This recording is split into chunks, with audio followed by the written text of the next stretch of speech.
What's up everybody, 9th Jim here, back with another VGC 2020 Pokemon Sword and Shield competitive video. Today, we're talking about Aromatisse.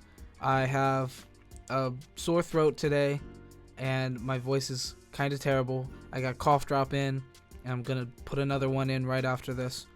So, if my voice is awful, or cracks, or just is scratchy, or I have to cough, I'm sorry. But, still want to get a video out. Video a day. I want to do that. I'm supposed to keep my volume down some, but yeah, so that's a little bit about me. How is your day going? Anyway, into Aromatisse. So fairy type Pokemon. This is a great trick room setter. It's very similar to Gothitelle. It plays very similar overall. It has pretty similar stats, kind of. It has a similar move pool, move set that we're using today, and a lot of partners are similar, so it's overall pretty similar. However, I like this Pokemon better on certain teams. It is mono fairy typing instead of mono psychic typing, so it has immunities to dragon, resistances to fighting, bug, and dark, and weaknesses to poison, steel. I like this typing more than Gothitelle's mono psychic for its usage, since poison isn't super relevant and we have steel that is super relevant, but we have Babri Berry to cover steel. And there's what I'm talking about with the voice. I'm supposed to keep it low, and that won't happen. But it's bad, and I'm so sorry that you have to hear me today. Anyway, steel is really bad. It's really good in the meta, but it's really bad that we have that as a weakness. So we have Babri Berry to cover that. However, with Gothitelle, its weakness is Ghost and Dark, which are both super relevant in the meta, and you don't have just one berry that can cover both. You have to use Kasib or Colbur, and this one you just use Babri. So that's like my little 2 cents on why the typing is better for this role on your team. We also have access to a really powerful ability here, Aroma Veil. It protects you and your partner Pokemon from attacks that limit your move choices. So this is good for a couple of things. So Taunt is really good against Trick Room setters. Like things like Mandibuzz are going around just taunting Trick Room setters with Overcoat, so it gets through Rage Powder and Sleep Powder, which Butterfree is one of the most common partners to set up Trick Room.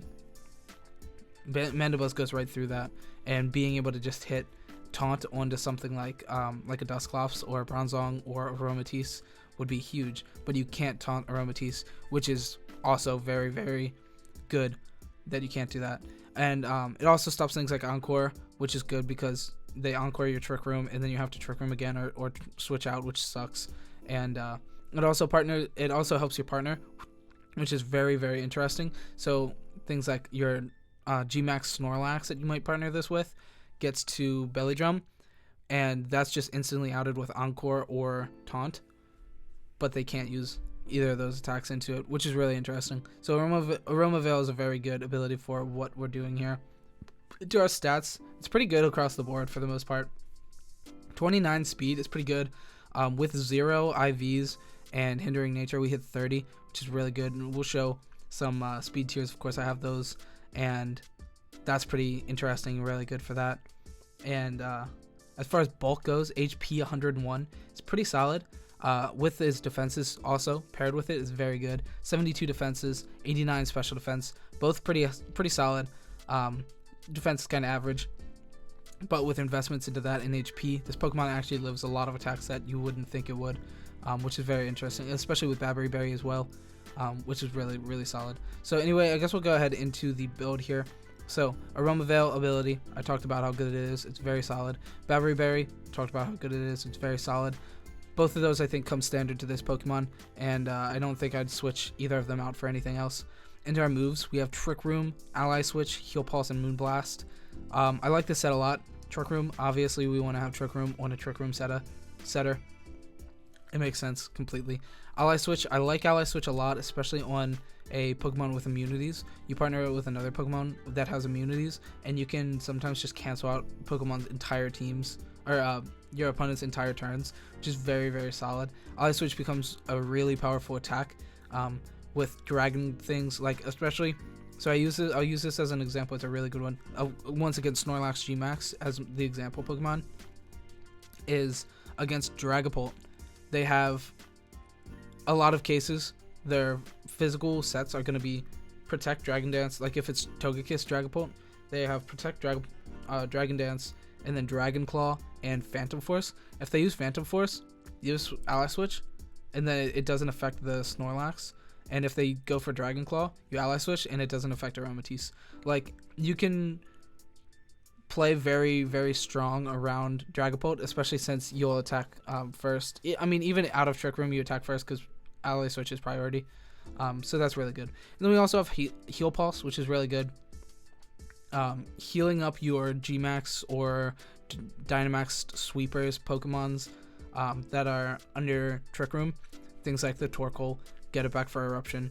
Things like the Gastrodon, so you don't have to use Recover. You can use Earth Powers and Scalds and stuff. The Snorlax, getting your berries back and also healing so that it has the berry and doesn't have to proc it. It's really good.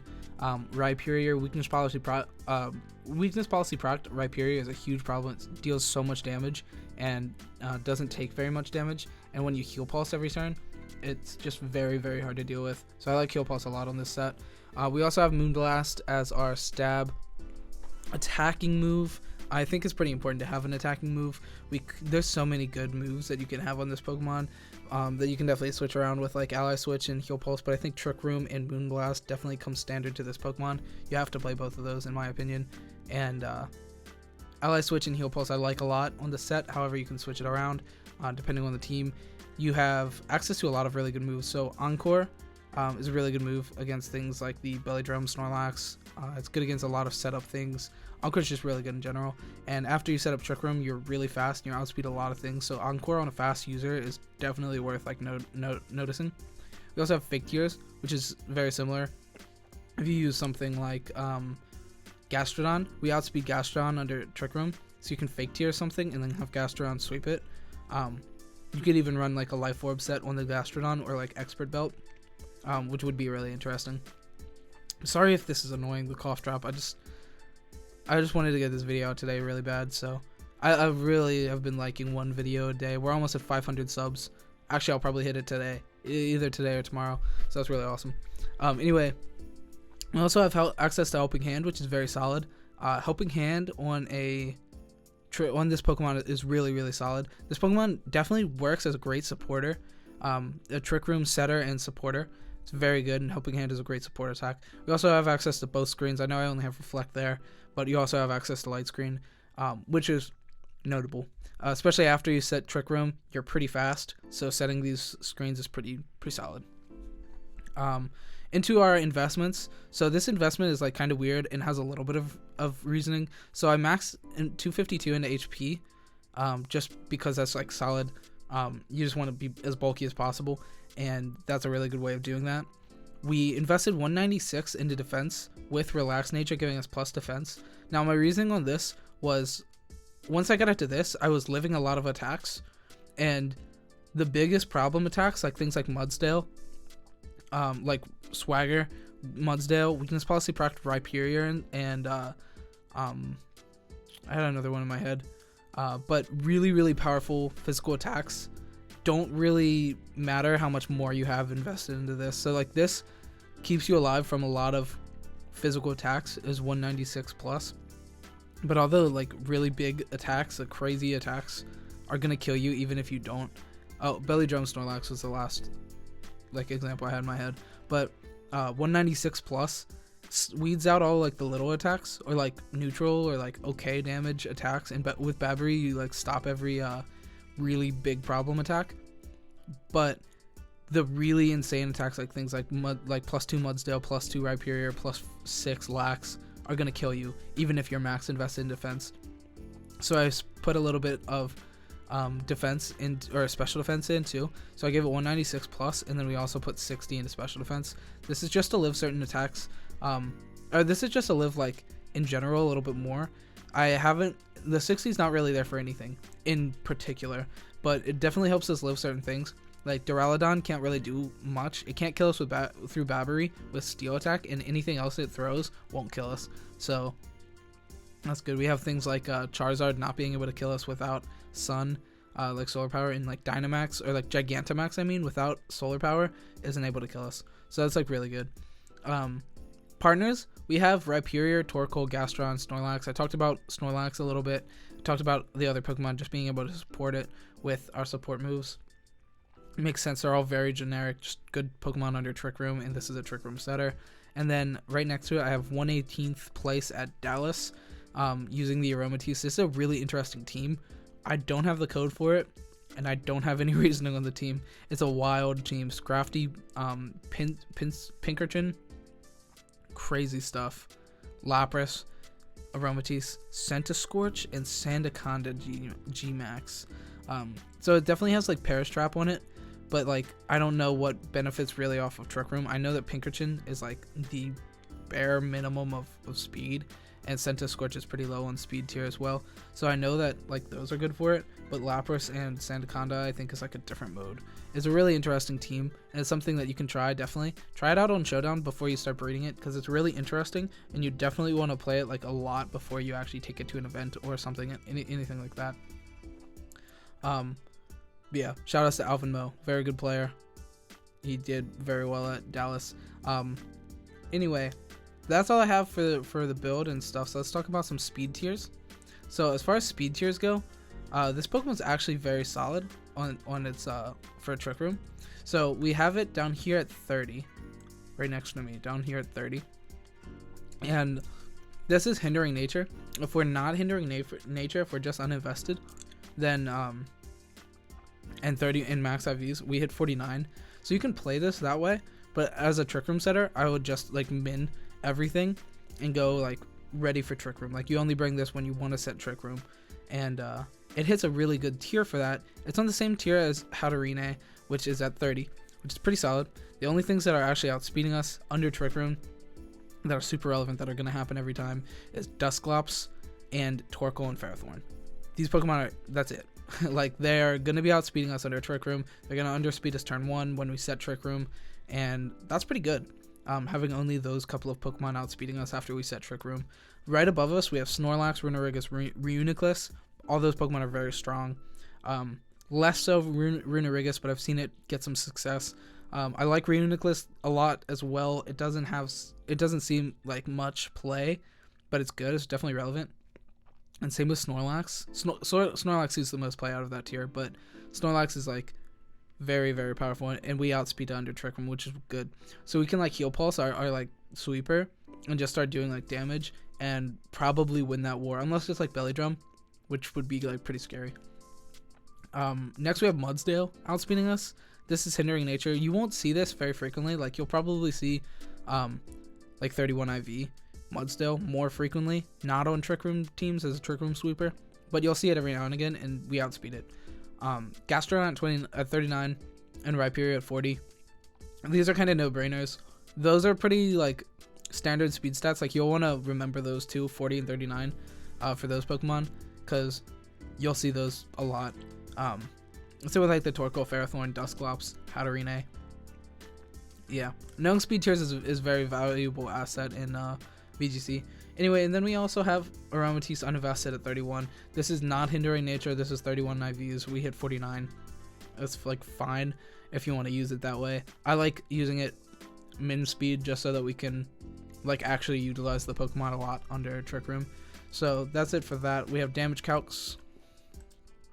My damage calcs are all pretty self-explanatory. So Babbery keeps us alive from max invested, modest, Life Orb, Duraludon Max, Steel Spike, doing only 75 to 88%. I know I say only, but that means we get to live, which is very good. Also a max invested Adamant, Life Orb, Excadrill Max, Steel Spike, does around the same 73 to 87% through Babbery, which is very, very good. We get to live both of those attacks, which you would never even like dream of living. Those are both max attacks that are super effective, Life Orb boosted, max invested, beneficial nature. Like that's the cream of the crop of damage, and we live them both with Babbery, which is pretty good. And Jesus, my voice, bear with me guys, because my voice is awful and I don't know how long this will go on. Hopefully just today. Honestly, let's hope. Anyway, as far as other attacks like that go, so we also have Max Ooze from a Max invested Vileplume. Oh, dude, I'm so tired of my voice. It was so good this whole video till just now. Anyway, so we get to live things other than just through Babbery that are super effective. Max Ooze from a Vileplume is only going to do 70 to 81%. Not that bad. Now we have some like you're dead things. So Max Flare from a Max invested Solar Power Charizard in Sun is going to kill us. 110 to 129. Now you could invest into special attack instead. However, then we're giving up a lot of physical defense. If you move some of the physical points into that to live this, I think you would have to like max invest to be able to live something like this, and I think that's just not worth it. Like, you just have to cope with that happening. You pair this with something like Butterfree or the Indeedee potentially to keep things like this from killing you turn one, so you can set Trick Room. But that's like a big like give, honestly, to give something, to give a life to set Trick Room. You know, that's like, it's bad. It's not the best. It kind of hurts. But yeah, that's a thing you could do. +2, this is Swagger boosted. Mudsdale own tempo, Swagger boosted. Max invested Adamant Max Quake kills us. 106 to 125. Even if you max in, like instead of 196 plus, you make it 252 plus, this still kills us guaranteed. It goes down to like 100% to 110%, or 100% to like 120. It still kills us guaranteed, is the point that I'm trying to say. Anyway, then if they go for the max Steel Spike, if they're like challenging if we have Babbery or not, we live that, which is really good. It says like there's a chance for them to hit KO, but then they'll eat the berry and then they'll do like 1,000,000 damage after. So yeah, if they challenge it and don't think we have Babbery Berry, but like I think it's a pretty safe assumption that this Pokemon will hold Babbery Berry, so they'll probably just go for the Max Quake if they've ran damage calcs. So yeah, that's just a couple of things that like are going to kill us and be like scared of. The Solar Power Charizard, Mudsdale, Swagger boosted Mudsdale. Otherwise, like, you don't have to worry too much about Mudsdale. And Belly Drum Snorlax is also very just powerful in general. So yeah, that's gonna be it for today's video. Aromatisse, awesome Trick Room setter, very similar to things like Gothitelle, and definitely weigh your options when you're making a team using one of those Pokemon. Weigh the options of, see, like, you know, if the rest of your team enjoys this dragon immunity, or only having the steel weakness essentially and the poison weakness, but like more so the steel weakness over the ghost and dark weakness. So yeah, anyway, we're at 18 minutes and I just want to thank you for watching. And Aromatisse is pretty sweet, so definitely think about using that on your next team. And as far as that goes, yeah, that's it. So if you like this kind of content, like and subscribe. It means so much to me. We're almost 500, halfway to a K. We're moving up. Anyway, thank you so much for watching, and that's gonna be it. Thank you so much.